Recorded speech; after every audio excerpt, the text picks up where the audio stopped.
মাঝে মাঝে মনে হয় কষ্ট জিনিসটা না ধনিয়া পাতার মতো ফ্রি ফ্রি পাইছে, টাকা লাগে নাই কিনতে। কষ্ট জিনিসটা একবার আসলে সহজে যাইতে চায় না। আর এই কষ্ট দুনিয়ার সবকিছুর থেকে বিষাক্ত হয়ে দাঁড়ায়। আবার এই কষ্ট এই দুনিয়াতে কিভাবে বাঁচতে হয় এটা শিখায়। আবার এই কষ্ট কে আপন কে পর এটা শিখায়। আবার এই কষ্ট কিভাবে ভালোবাসতে হয় এটাও শিখায়।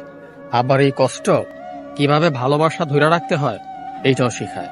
আবার এই কষ্ট সামনে কিভাবে বাঁচতে হবে এইটাও শিখায়।